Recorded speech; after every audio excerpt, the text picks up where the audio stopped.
Hi everyone, today I will be presenting a historical art piece to you. One painting by Franz von Stuck called Inferno.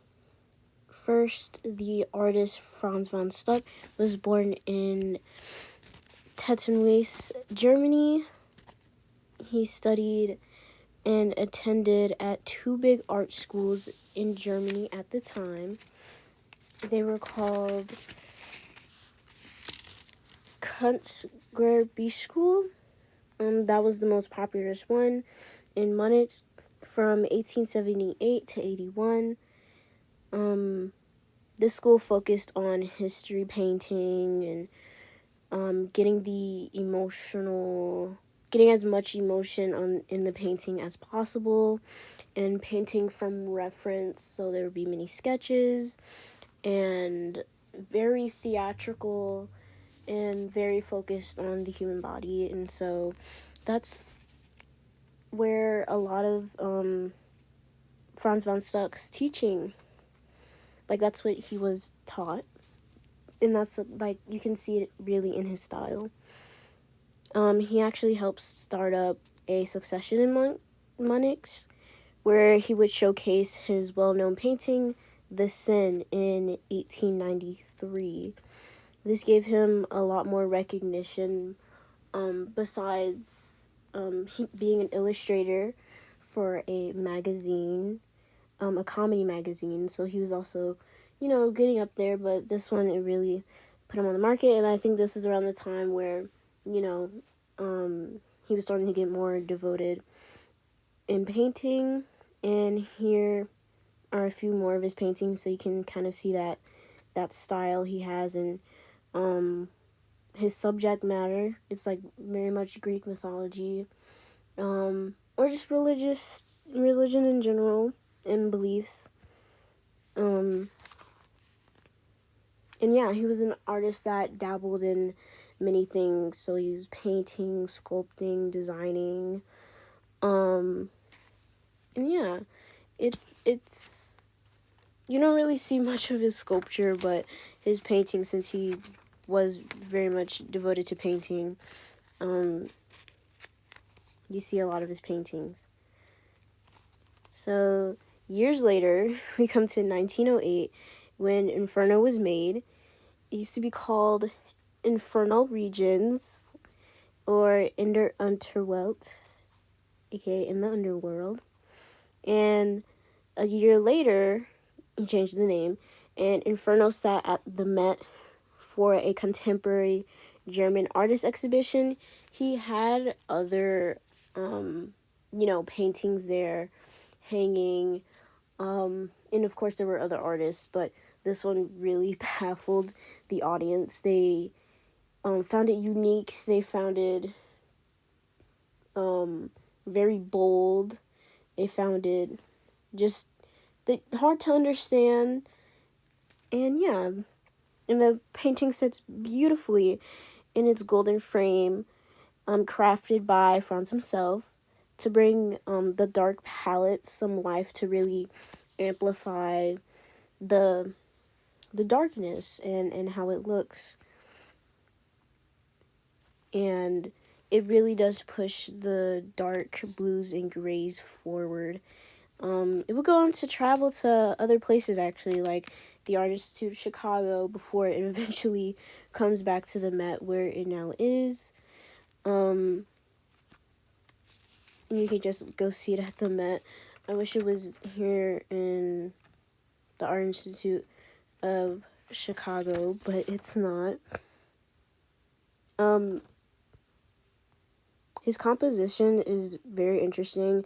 It is his figures have go in a diagonal line, and then you just kind of jump to the left here, and then you will jump back to the figure that's in the foreground.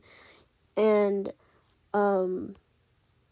your eyes kind of travel like this, or vice versa, and it's very interesting. And so here we have two figures with a serpent squeezing them both. Audience believes this could be referencing Adam and Eve. It's it has a sensual vibe. The snake is baring its teeth at us, and the two figures are kind of in agony, but also in a relaxed, again, sensual kind of way. And then next to them will be the two more figures, human figures, sitting in agony and despair. One has their arm in between their legs and just has their fists to the ground, and we don't see their face. They're facing downwards, and all we can assume is that they're just in pain in this dark underworld hell, if you will. And from this we feel more of that suffering and depressing vibe. And lastly, these figures have some terror to them. Staring right at the audience. Sometimes your eyes might probably dart here first. Feels like this presence is real watching, and Franz was really good at the eyes. If you see his Medusa painting from earlier, the eyes are very haunting and just very aware and very terror-like, and hard not to look away. Hard not to look away. And yeah, and so she has this demon face creature guy near her breast, and she looks horrified, and I would assume that her body is stiff and she does not want to move at all. And then the figure in the foreground is fully shadowed. It is believed that the academy that Franz had gone to, they taught that the figure that was closest to the foreground is the most important. So this is the only figure that's fully cast in shadow, and the only figure that's really in the foreground, kind of, I believe. And just overall depressing. And and so audiences, of course, kind of believe that this is just internal suffering, and other kinds of suffering, and the vibe is just really there. You can really feel it with Inferno, and some believe that this kind of relates to Dante's Inferno, like beyond just the name Inferno, with the serpent torturing these two figures and, being in an underworld. But that's not what Franz von Stuck was really going for. He was definitely going for agony, but we're not really sure exactly what inspired him to make this piece.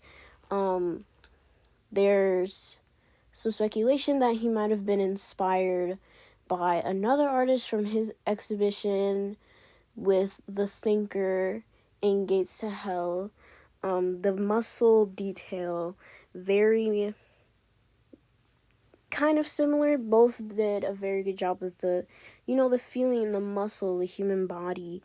And of course the gates of hell, that agony and torture. It's very familiar.